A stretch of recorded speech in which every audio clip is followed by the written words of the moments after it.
राधे राधे दोस्तों, कैसे हो आप सब। आशा करती हूँ आप सब अच्छे होंगे। आज के वीडियो में हम बात करेंगे साइंस एनसीईआरटी के क्लास 7 के चैप्टर 9 के बारे में। पिछले वीडियो में हमने इस चैप्टर का एक्सप्लेनेशन किया था और आज हम इसकी एग्जाम्पलर और एक्सरसाइज करेंगे। चैप्टर का नाम है मृदा, सॉइल। ह्यूमस किसे कहते हैं? मृदा में उपस्थित सड़े गले जीव पदार्थ जो होते हैं उसे ह्यूमस कहते हैं। अपक्षय किसे कहते हैं? पवन, जल और जलवायु की क्रिया से सैलों, चट्टानों के टूटने पर मृदा का निर्माण होता है और इसी प्रक्रिया को हम अपक्षय कहते हैं। क्या होता है अपक्षय? पवन, जल और जलवायु की क्रिया से जो सैल टूटते हैं, मतलब पत्थर जो टूटते हैं और उसका जो निर्माण होता है मृदा का, उसी को अपक्षय कहते हैं। किसी मृदा की प्रकृति उन सैलों पर निर्भर करती है जिससे इसका निर्माण हुआ है, और यह उन वनस्पतियों की किस्मों पर भी निर्भर करती है जो इसमें उगते हैं। मृदा परिच्छेदिका किसे कहते हैं? मृदा के विभिन्न परतों से गुजरती हुई ऊर्ध्वाकाट मृदा परिच्छेदिका कहलाती है। संस्तर स्थितियाँ किसे कहते हैं? प्रत्येक परत स्पर्श, गठन, रंग, गहराई और रासायनिक संगठन में भिन्न होती है। ये परतें संस्तर स्थितियाँ कहलाती है। जैसे कि शीर्ष मृदा अथवा ए संस्तर स्थिति, सबसे ऊपरी का जो भाग होता है मृदा का, सबसे ऊपर वाली संस्तर स्थिति सामान्यतः गहरे रंग की होती है क्योंकि यह ह्यूमस और खनिजों से समृद्ध होती है। ह्यूमस मृदा को उर्वर बनाता है, पादपों को पोषण प्रदान करता है। यह परत सामान्यतः मृदु, सरंध्र और अधिक जल को धारण करने वाली होती है।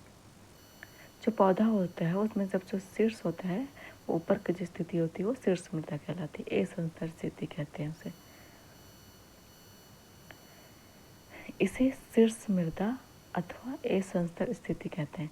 शीर्ष मृदा में क्या होता है? कृमियों, कृंतकों, छुछुंदरों और भृंगुओं जैसे अनेक जीवों को आवास आश्रय प्रदान करती है, और छोटे पादपों की जड़ें पूरी तरह से शीर्ष मृदा में ही रहती है। क्वेश्चन आया कि छोटे पादपों की जड़ें पूरी तरह से किस में रहती है? तो शीर्ष मृदा में रहती है। बे संस्तर स्थिति या फिर मध्य परत किसे कहते हैं? शीर्ष मृदा से नीचे की परत में ह्यूमस कम होती है लेकिन खनिज अधिक होते हैं। यह परत सामान्यतः अधिक कठोर और अधिक संहत घनी होती है और इसे बी संस्तर स्थिति या फिर मध्य परत कहते हैं। ए के बाद क्या होता है? ए संस्तर के बाद क्या होता है? बी, मतलब मध्य परत होता है जिसमें ह्यूमस की मात्रा कम होती है लेकिन खनिज अधिक होता है। सी संस्तर स्थिति बी से नीचे होता है। तीसरी परत जो होता है सी संस्तर स्थिति कहलाती है, जो दरारों और विदोरों युक्त सेलों के छोटे ढेलों की बनी होती है। आधार सेल किसे कहते हैं? तीसरी परत से संस्तर स्थिति के नीचे आधार सेल होता है जो कठोर होता है और उसे फावड़े से खोदना कठिन होता है। इस तरीके से आप देख सकते हैं ए संस्तर स्थिति, बी संस्तर स्थिति, सी संस्तर स्थिति और आधार सेल। ए में आपका क्या हो जाएगा? सबसे ऊपर होता है और जो खनिज से समृद्ध होता है, ह्यूमस और खनिज से भी समृद्ध होता है, और वो मृदा को उर्वर बनाता है और पादप को पोषण भी प्रदान करता है। और इसी में आपका शीर्ष मृदा में क्या हो जाएगा? कृंतकों, कृमि, छुछुंदर और भृंगों जैसे अनेक जीव का आश्रय होता है। और बी में क्या होता है? ह्यूमस कम होता है लेकिन खनिज अधिक होता है। और सी में क्या होता है? छोटे ढेलों की बनी होती है। और सी के नीचे होता है आधार सेल, उसमें क्या होता है? जो कठोर होता है और उसे फावड़े से खोदना कठिन होता है। मृदा किसे कहते हैं? सेलों के अपक्षय से विभिन्न पदार्थों के छोटे छोटे कण निर्मित होते हैं। इसमें बालू और चिकनी मिट्टी कलें सम्मिलित होती है। किसी मृदा में बालू और चिकनी मिट्टी का अनुपात उस मूल सेल पर निर्भर करता है जिससे उसके कण बने हैं। सेल, कण और ह्यूमस का मिश्रण मृदा कहलाता है। जीवाणु जैसे बैक्टीरिया, पादप, मूल और केंचुए जैसे जीव भी मृदा के महत्वपूर्ण अंग होते हैं। बलुई मृदा किसे कहते हैं? यदि मृदा में बड़े कणों का अनुपात अधिक होता है तो वह बलुई मृदा कहलाती है। बालू के कण जो होता है अपेक्षाकृत बड़े होते हैं। ये आसानी से एक दूसरे से जुड़ नहीं पाते, अतः इनके बीच में काफ़ी रिक्त स्थान होता है।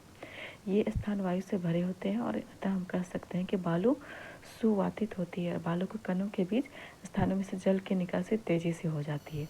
बलुई मृदा हल्की, सुवातित और शुष्क होती है।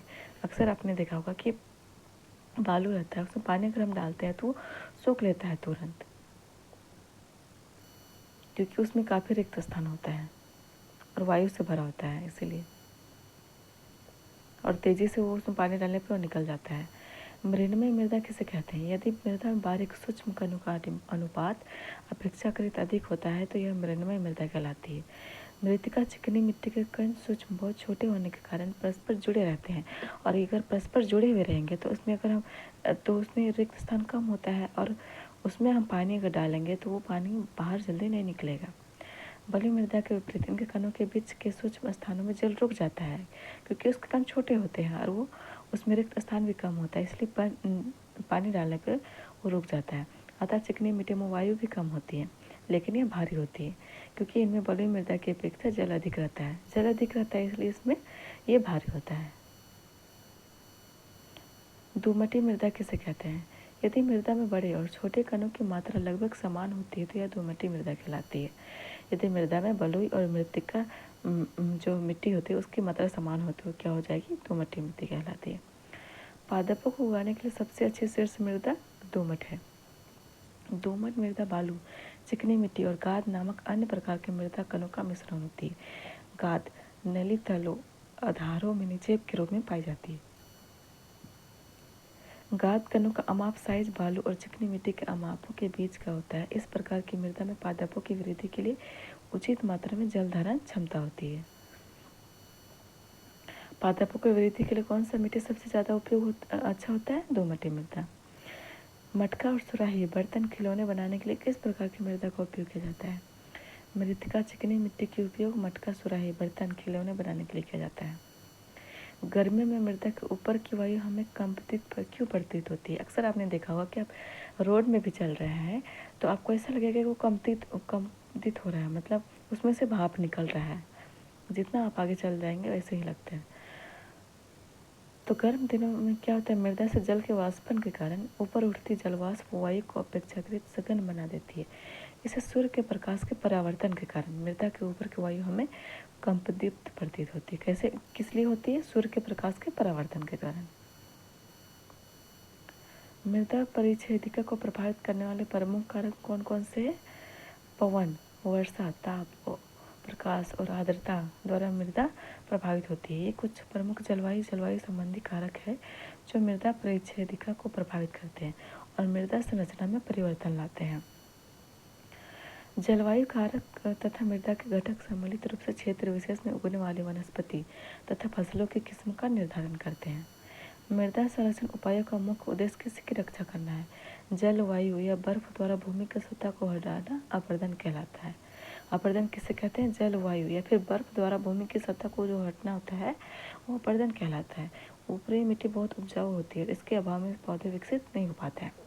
मृदा संरक्षण उपायों का मुख्य उद्देश्य ऊपरी मिट्टी की रक्षा करना है। जब जलवायु या बर्फ द्वारा भूमि का सतह हट जाता है तो अपरदन होता है और उसमें मिट्टी का जो ऊपरी परत होता है वो हट जाता है। गेहूं और चने जैसे फसलों की खेती के लिए कौन सी मृदा उपयुक्त होती है? मृण्मयी और दोमटी मृदा दोनों ही गेहूं और चने जैसी फसलों की खेती के लिए उपयुक्त होती है। ऐसी मृदा की जल धारण क्षमता अच्छी होती है और ह्यूमस से समृद्ध और अत्यधिक उर्वर होती है। धान के लिए कौन सी मृदा अच्छी होती है? धान के लिए मृत्तिका एवं जैव पदार्थ से समृद्ध तथा अच्छी जल धारण क्षमता वाली मृदा आदर्श होती है। मसूर और अन्य दालों के लिए कौन सी मिट्टी अच्छी होती है? मसूर और अन्य दालों के लिए दोमटी मृदा की आवश्यकता होती है, जिनमें से जल की निकासी आसानी से हो जाती है। मसूर और अन्य दालों के लिए कौन सा मृदा अच्छा होता है? दोमटी मृदा। और धान के लिए मृत्तिका। कपास के लिए कौन सी मिट्टी अच्छी होती है? कपास के लिए बलुई, दोमट अथवा दोमट मृदा अधिक उपयुक्त होती है, जिसमें से जल की निकासी आसानी से हो जाती है, जो पर्याप्त परिमाण में वायु को धारण करती है। कपास के लिए आपको बलुई दोमट मृदा चाहिए जिसमें जल की निकासी आसानी से हो जाए। मृदा कितने प्रकार की होती है? मृदा को उसमें पाई जाने वाली विभिन्न अमाप साइज के कणों के अनुपात के आधार पर वर्गीकृत किया जाता है, जैसे कि मृण्मयी, दोमटी और बलुई बताया गया है। मृदा में जल की अंतःस्रवण दर सबसे अधिक किस प्रकार की मृदा में होती है? मृदा में जल की अंतःस्रवण दर बलुई मृदा में सबसे अधिक होती है, क्योंकि इसमें खाली स्थान ज़्यादा होता है और वायु की मात्रा ज़्यादा होती है।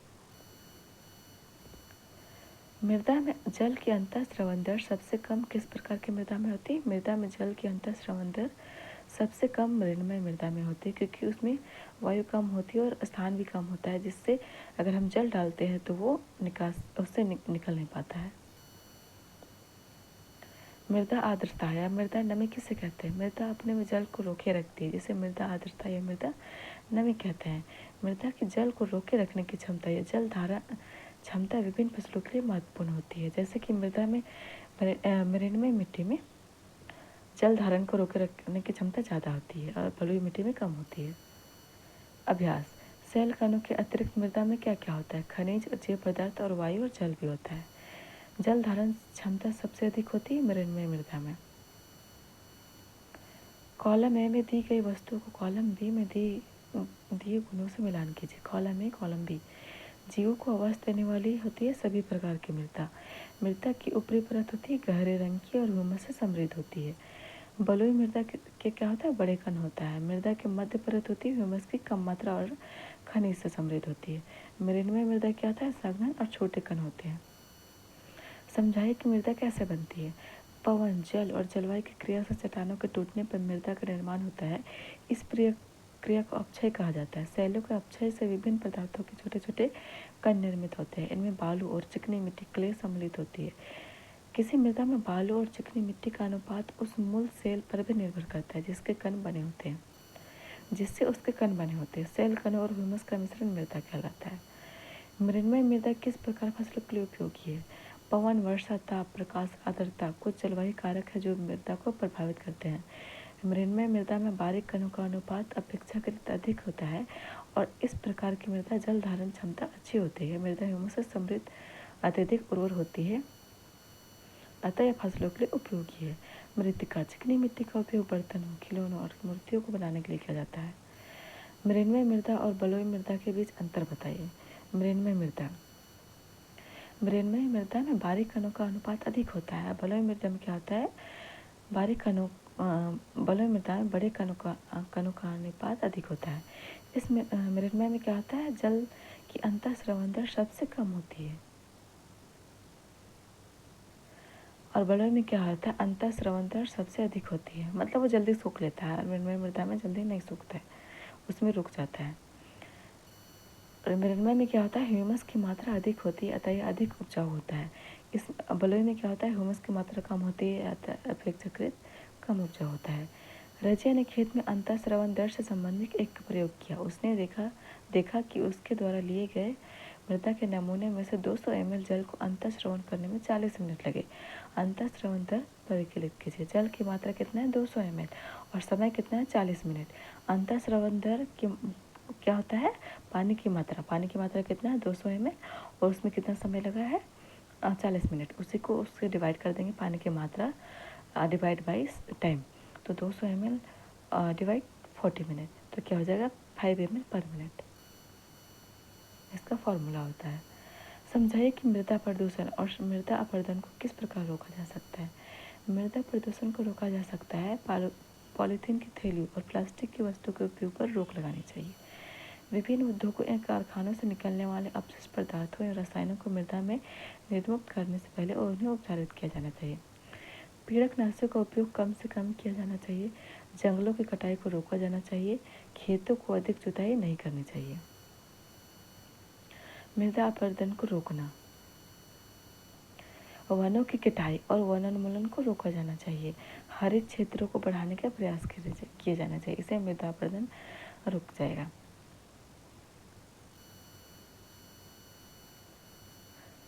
चैप्टर 9 का क्वेश्चन आंसर यहीं पे समाप्त होता है और अगले वीडियो